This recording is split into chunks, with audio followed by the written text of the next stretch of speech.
Welcome back. We are wrapping things up. I said we'd stay till 5 o'clock, but we're staying till at least 5:01 because Cathy Thompson is here to talk about food pantries and food insecurity and the real reason we're here.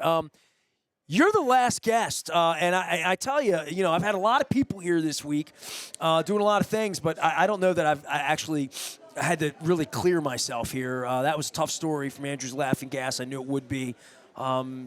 People with food insecurities get tough stories every day. I had Carmen from the Maryland Food Bank by, and he talked about organizations like yours and the importance, especially, and I learned this, that I'm prescient, but this is the time of the year where things get most critical. It's cold, it snows, people can't get around, people don't donate, they're not thinking about the holidays and whatnot.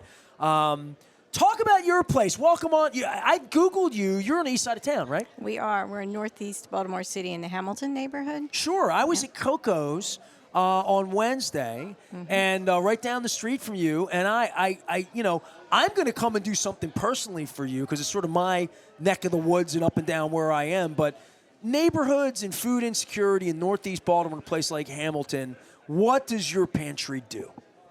Well, right now we're serving about 40 to 50 families a week. There has been, as you mentioned, a big increase in need. One, it's seasonal. As you point out, lots of folks are thinking about donating during Thanksgiving to Christmas time of year. This time of year, donations do drop off.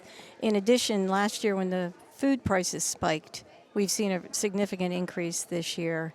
We served approximately 1,800 people last year. In 2022, 2023, we served almost 2,300 distributions. So we've seen a big increase in the need. There's quite a big diversity of different kinds of folks that come in too. I think there's a lot of misconceptions about who might be food insecure, and Well, that's it for me because it was something that people lived in shame forever, right? It's not something people talk about. Right, and that's one of the reasons that I started doing this, because I had some folks that I was close to, some that were senior citizens, some that had mental health problems, and they were ashamed to be in need like that. And one of our mission is to provide people with a way to access services and get assistance and be treated with respect and dignity. So that's a big part of what we do, and we are finding increasingly that more and more folks are finding their way to us. Maryland Food Bank is phenomenal. Without their assistance, we couldn't serve as many people as we do. 211 also is a good bridge to different resources for folks, and they send folks our way as well. Your UMCS. Run us through all the acronyms here, because that's United Methodist Community Services. Sure. Right, and we're located at Faith Community United Methodist Church. We actually have a sister congregation, Eastern United Methodist, so both churches work together to provide this food assistance program. But we also try and serve as a bridge to other community needs as well. We have scouting there. There are a number of 12-step meetings. And the folks who come in, you're more of a community center, yeah, really. Yeah, that's what we try and be. You're not just a food pantry. We're not just a food pantry. Well, what will people find when they come to your place? If they come into Hamilton, I've driven up down Hamilton all my life. See, the food, since we don't have any paid staff. This is all volunteer driven. So our food pantry is only open on Saturdays from 10 to 12. But once a week, people can come and Yep. Is it a marketplace? Ours is. Most of the items are pre-bagged, but we do get some donations of bread and pastries and other things like that from Wise Food Market. They can help themselves. Where's my Wise Scooper? That's my partner. They inspired all of this now. Back in November, my wife and I went out to. It may have been October. Look it up. Jamie Costello will know. We went out shopping at Wise at Udawa. We live in the Towson area. And they had tents outside, and they were doing this thing for the Maryland Food Bank. And I've done things for the food bank, and I've found old Campbell's soup laying around the radio station years after we did events for them, because it was kind of gangly to have people bring stuff to my station. Let's bring it to where people are. Take it to the local pantry. I don't know if the times have changed or whatever, but folks brought it out that day, and Wise Markets and Royal Farms are huge supporters. And you're the fifth person in a row I've had from a food pantry. Everybody's mentioned Wise, and I love that. And you didn't even know they were my sponsor, but they inspired a lot of this. And, my dad stood in a soup line in 1929 in Scranton, Pennsylvania.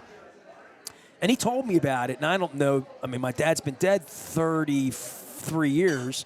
I haven't thought about it a whole lot, not even when we were collecting things for the food bank years ago, and I haven't talked about it a whole lot or said it on the air. But my dad would always say, you got $1 in your pocket, put something in your belly. Touch my belly. He said, put something in your belly. And I don't, it's kind of all come rushing back this week when I hear about food insecurity and soup kitchen and bread lines. He called it a bread line more than he said bread lines, my dad would, back in the day. Now Pantry and dignity involved with this. Man, I grew up in Dundalk in the 70s and 80s. I saw kids with food stamps and, like not food stamps, special lunches or free lunches and that sort of, and you sort of knew those kids didn't have much, but I didn't think they went home to nothing. It never occurred to me, they get free lunch, good for them, but maybe my parents said that's not good, but I never knew anybody starving in my neighborhood or anywhere I was in any way, and it goes on in dark. It always went on in darkness. It had to have been happening, right? And there weren't beautiful people like you doing this work then, Like 3 out of 5 people are one paycheck away from being food insecure. And most people, whether it's a medical emergency or your car, something happens to your car, they're out of luck. Right now they're behind on their bills. And most of the folks on the lower income side of the spectrum, food and shelter take up most of your income. So anything that you can do to help somebody with food gives them a little bit more income to help with some of the other needs, whether it's medications. We have seniors that come in that are skimping on medications because they're trying to. So if we can give them their food, they can use that money, maybe for their medications. So we have a lot of senior citizens. We have people that are in recovery programs. We have a lot of people taking care of other family members. You have folks who are working 2 low-paying jobs. The faces of people that are food insecure are a lot broader than what a lot of people think. You say food insecure. I've mentioned that a lot. You've just summed my whole week up. You've been a beautiful guest, and you waited patiently. And nobody said it like that. And I've said earlier in the week, maybe even to my wife, our cat screams in the middle of the night for food, right? And there are times when our cat, and I love her, she's beautiful, my beautiful creature in my life, will go and I'll say to my wife, she just wants to know it's there. So I'll dump some food for her, and she'll be like, she won't even eat it. She'll be like, cool, thanks, I might need it later, And even my cat wants to know where her next meal's coming from. Even though she knows we love her, we're going to feed her. I always say to her, we feed you. We're going to feed you. But I've never gone to bed hungry. I have never gone to bed not knowing where my next meal was coming from. I've always wondered what my next meal is going to be. And I'm 55 years old. I have never, thankfully, because of health and good fortune and people who love me, I have never, ever, ever thought like my cat thinks, which is, where's the next half a sandwich that's going to help me be alive? And that's something everybody in the car, everybody that's listening, just put yourself in that for one moment if you're a listener and you never had that. My father had that, and 30 years after his death, I'm here trying to do something about it. And I don't know that I ever thought about it like that. But I meet people like you that see the face of this every day and tell me the stories. It makes me want to go home to my pantry right now and first yell at my wife. We got all this stuff in here, like, you know what I mean? Like, and I always say to my wife, I told the autism folks, I may be a little on the spectrum, like if I got tested. If I don't see it, it's not there. You know what I mean? Like, I say to her, the pantry's too damn deep because we put something in and then I don't see it, therefore I don't eat it. These are the problems, these are first world problems in a big way. Where you are, those are the items that you want, right? That the food bank wants that could be on somebody's lunch on Saturday afternoon, literally, this week. What we try and distribute is, a few items that are like breakfast, a few that are lunch, a few that are dinner related. We try and work in some fresh items, fresh produce whenever we can. We have a small garden out back, so in the summertime, when folks can come in and pick their own things too. But we just try and give them a pretty good mixture so that, they're not entirely all canned goods, although that is the backbone of what we give out because it's non-perishable. Sure. Well, any advice for people if they want to come visit you and do something nice directly for you? Tell them how to find you down on Hamilton Avenue. It's go ahead. 5315 Harford Road. That's That's not. You don't have to look for that. It's right on Harford Road. It's on Harford Road, right? What side of Harford Road? Even side. So you're the east side. Everybody will say it's on the Dunkin' Donuts side. That's the east side. All right, that's fine. That's on the east side. On the east side. I'm not like these kids. I grew up without it. I needed to know east from west. You say to a kid now, go east, they're like, whoa, look for the sunset. Go east. I don't know. Cathy Thompson is here, UMCS, and the M stands for Methodist. I've been moved all week long by church groups, and I had St. John's Parish on Monday, and boy, churches do more than just a place for worship, right? I mean, in a lot of communities, I don't want to say it's news to me. I guess I sort of knew it, but I never thought about it. What a basis of strength it can be for a community, that it's not just a place to go Sunday and worship. It's a place that the community comes together to help other people, which is, I mean, that's God's word, right? Like, period. That's what it's about. We call it doing the word. Doing the word.